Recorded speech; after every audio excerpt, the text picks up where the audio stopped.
cannot be a small hope. They can be a great one. Sometimes, when men speak of the great hope and the great promise of the field of atomic energy, they speak not of peace, but of atomic power and of nuclear radiations. Certainly these are proper enthusiasms that we must all share. The technical feasibility of deriving virtually unlimited amounts of power from controlled nuclear reactors seems very certain, very nearly certain. And the realization of plans to demonstrate the advantages and limitations of such power does not seem, from the point of view of technical effort, remote. But one must look at history to learn that such possibilities will in time be found of value, will in time come to play an important, even if at this moment not thoroughly understood, part in our industry and our economy. You have heard this morning of some of the biological and medical problems and uses of radiation from such reactors.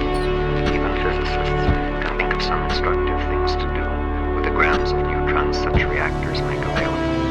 And all of us who have seen something of the growth of science know very well that what we can discern of the possibilities in these fields is a very small part of what will turn up when we really get into them.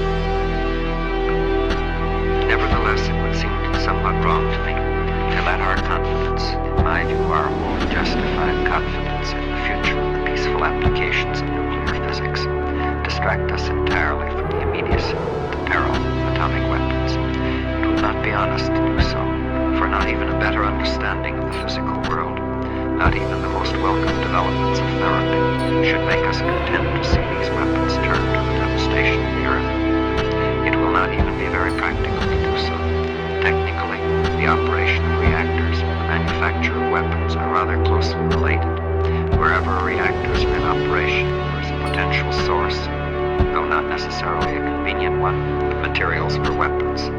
Wherever materials are made for weapons, they can be used for reactors that may be well suited to research or power development.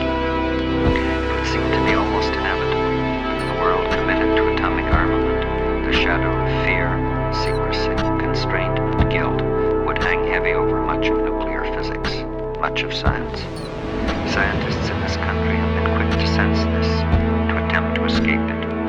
I do not think that this attempt will be very successful in the world of atomic armament. There is another set of arguments whose intent it is to minimize the impact of atomic weapons, and thus to delay or to avert the inevitably in the end radical changes in the world which their advent would seem to require. There are people who say that they are not such very bad weapons.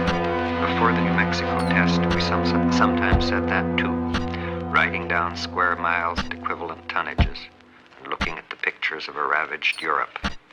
After the test, we did not say it anymore. Some of you will have seen photographs of the Nagasaki strike, seen the great steel girders of factories twisted and wrecked. Some of you may have noticed that these factories that were wrecked were many miles apart. Some of you will have seen pictures of the people who were burned, or had a look at the wastes of Hiroshima.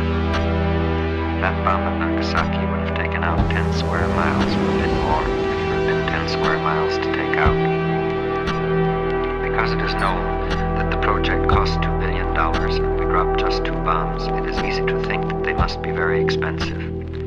But for any serious undertaking in atomic armament, and without any elements of technical novelty whatever, just doing things that have already been done, that estimate of cost would be high by something like a factor of 1,000.